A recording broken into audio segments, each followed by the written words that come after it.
Today we focus on the latest market activities with Tesla and the fact that there are a large number of forces tugging in both a positive and a negative direction, making it really hard to make an assessment of where we're headed, but we wanted to introduce some of these ideas to you in this show. This is Greg for Teslafaninsight. Thanks once again for joining us. If this is your first time, welcome. If you're a repeat visitor, welcome back. We also wanted to thank our Patreon supporters. Your support makes the show possible. And if you'd like daily updates on strategic thinking processes regarding long-term investing as well as trading, please join us on Patreon. We also want to thank those of you who've chosen to like and subscribe. So, as you've noticed, we've been a little bit slow in the number of shows we're doing. There is some, news out there that's somewhat worth commenting on, but I'd have to say that there are things happening. For example, the new 9,000 pound press or 9-ton press from IDRA. Supposedly that's designed to address the Cybertruck's production next year. And, there are things to comment on. The key, though, is that most of the folks that we know that are associated with Tesla not only own the cars, but they're also investing in the stock. So it is nice to get an opportunity to make some commentary on what's going on that kind of makes sense. Now, I have to say something happened that blew my mind last week and has resulted in me really chewing on it for multiple days to first understand what happened and then be able to comment on it. So we have a friend of the show, and last week, probably on around 50K, possibly 100K, he was able to do $125,000 in profit in 2 or 3 days. And this is sort of Monday through Wednesday. So his process is something I call insane in the membrane trading. You'll recall the rap group and that song. So as you know, there are processes for trading that can last a few minutes, a few hours, a few days, a few months, a few years. And so he really enjoys the adrenaline of trying to identify the direction of the market and pick up 5 or 10 points in the process. So Tesla, as you've noticed, has a trend in terms of how it tends to move. In the space we're in now, there's a tendency at least 3, maybe 4 days a week for it to move either 50 points up or 50 points down. And so if you can catch this trend and hit it squarely, 15-point move, and you have a decent number of options, can net $20, $30, $40, $50,000 in a day, and maybe more if you are very aggressive strategically. So I tend to avoid hardcore trading because there's a lot of variables that affect what happens with the trading, and therefore you can either make or lose a ton very quickly, which is what happened here. So kind of what was going on is we had a trend going of either up or down, somewhat driven by oil prices and other variables. One of the most recent sort of direction of markets, therefore direction of Tesla without new news, has been what's going on with Bitcoin. When Bitcoin is up, the market tends to follow it. When Bitcoin is down, the market tends to flow with it south.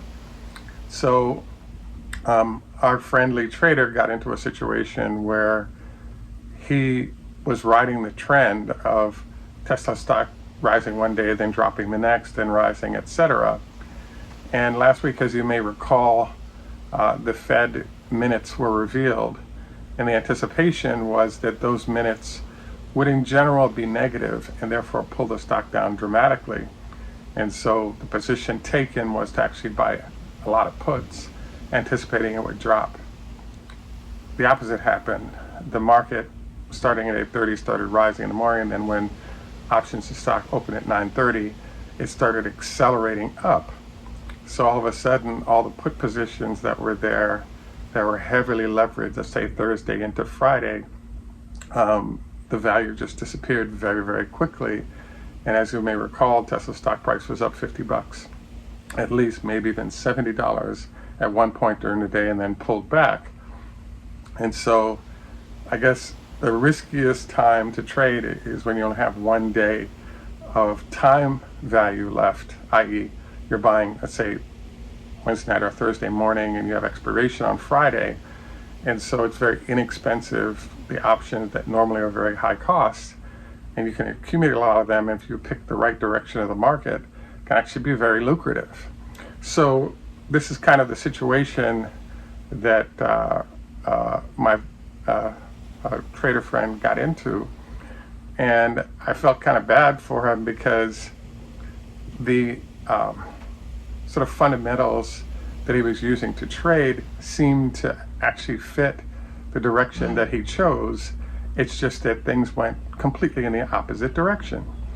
So this brings up a discussion that I wanted to have about trading. So there are certain times when it's great to trade Tesla, and there are certain times where it's very difficult to trade because you can have a trend that lasts for a few hours and no more, and your positions are set up to be in place for 2 or 3 days at least.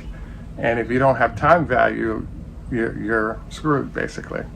So I wanted to just note to you that this is a good time to trade, as Tesla tends to have delta or movement with which you can make money. But I wanted to encourage you to consider holding positions that are at least 2, 3, 4 weeks out, maybe a month and a half, because it gives time for the action that you're anticipating to occur. Now, the next question is, what action are we expecting? There are a whole bunch, as you know, of variables that are pushing in either direction, hence the heavy movement of the stock price and the heavy movement of the market. As you know, one of the things that's going on right now, we talked about bot trading last week, but it's really a situation where most of the money managers are all operating with the same models. And anytime there's an economic development change, they're all inputting the same model changes.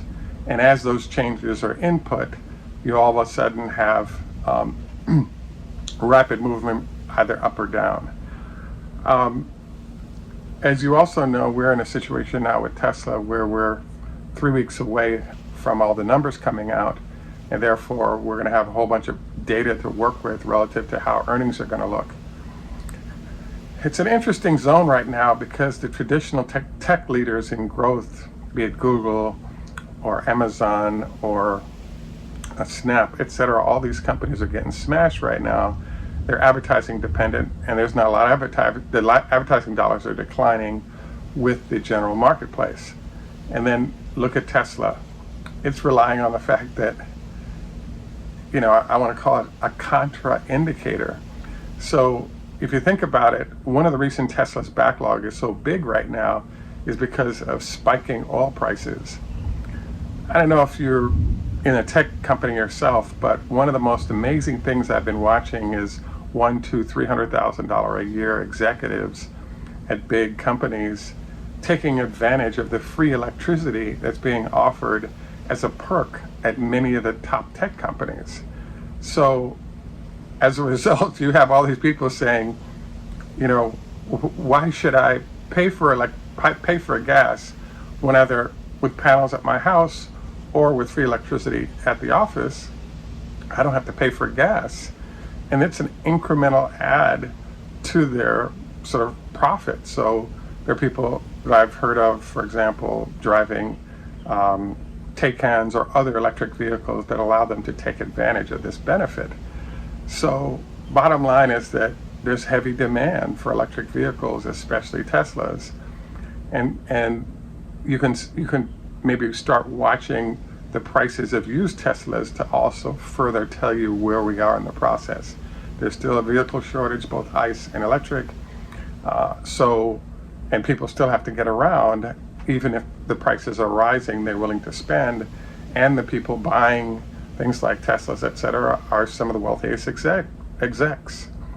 So my bottom line on Tesla is the company is in an unbelievable position right now. We know that there's a backlog, at least a year and a half. They've stopped taking new orders onto that backlog. So they have all kinds of demand that they're working hard to build volume to meet. The other thing we don't know is everything about the supply chain on the supply side. When will battery supply jump dramatically to meet all the capability in the production space right now? How is Tesla's chip inventory moving to support that production as well?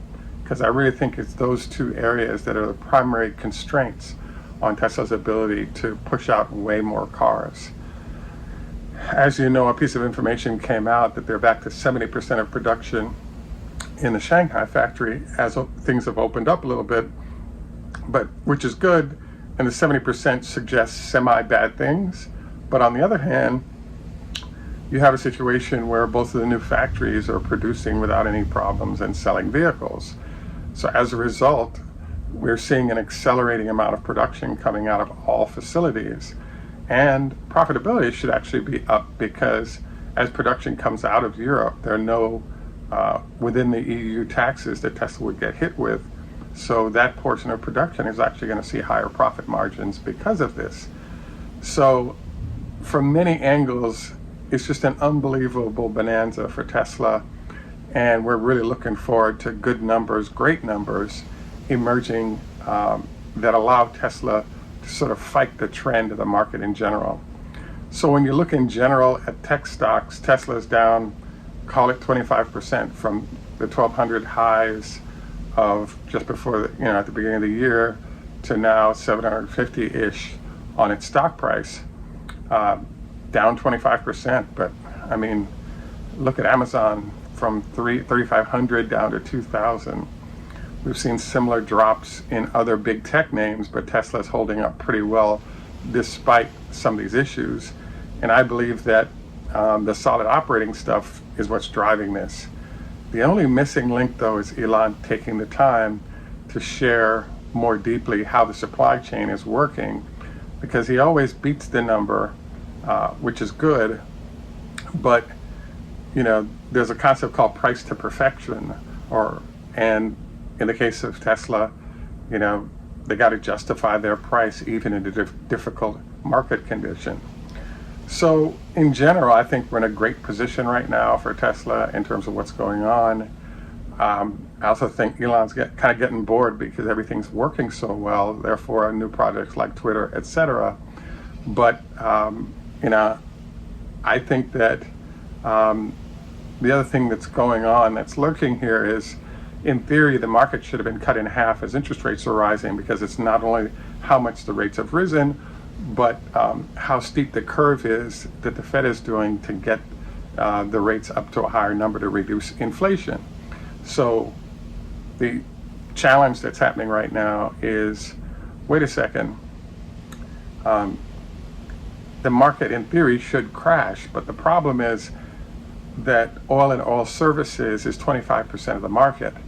As of March, we're told that there was a 3% increase in production. So all the people that have production and are increasing production are making a ton of money in $100 plus oil space. Let's also not forget, the Saudis are also took their oil operations public. So there are all these ways in which global players can actually shift into equities that take advantage of the higher oil prices. So I believe this is the reason why we should have had a mega crash already related to their interest rates rising, but people are getting rising stock prices and good dividend yields from all the oil and oil services companies now, and those numbers are scheduled to keep rising.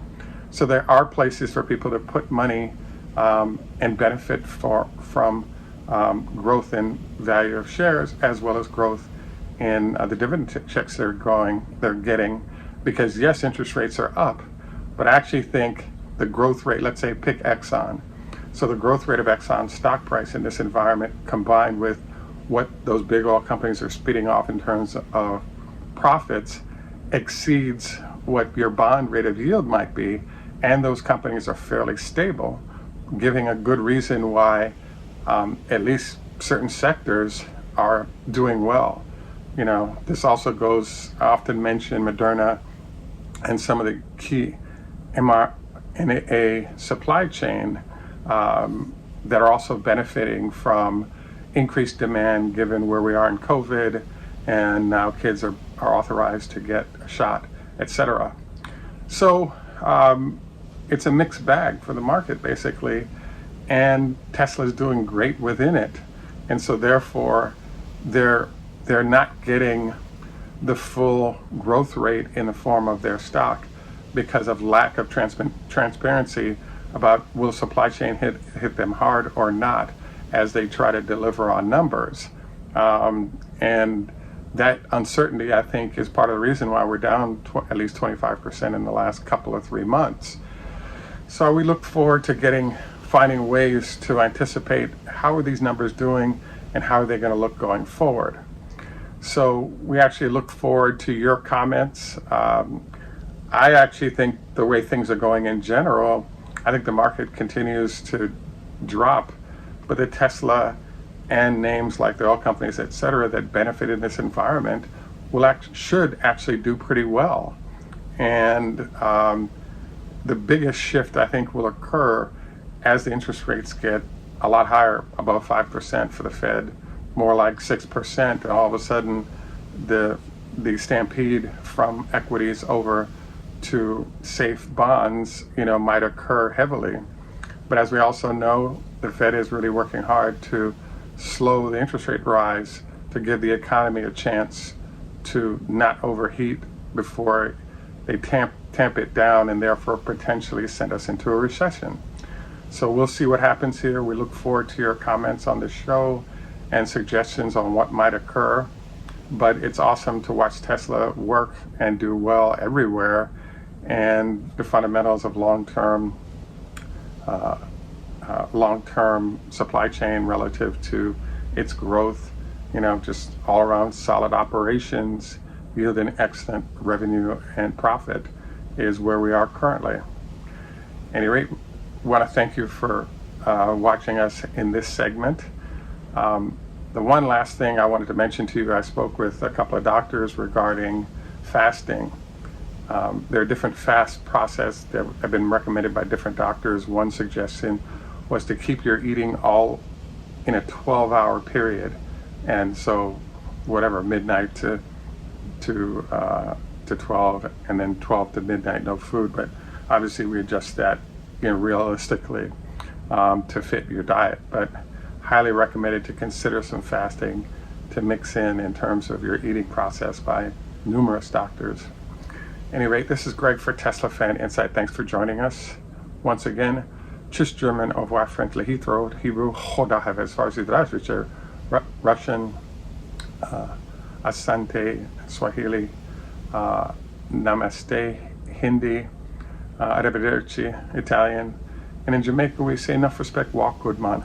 Thanks for joining us today, and I just think that insane in the membrane trading is extremely hard currently, because you may be trying to hunt 5 or 10 points in a direction with Tesla, but the temptation to pick up those extra 5, 10, 15 points can result in a huge amount of losses, especially in a short-term trading situation.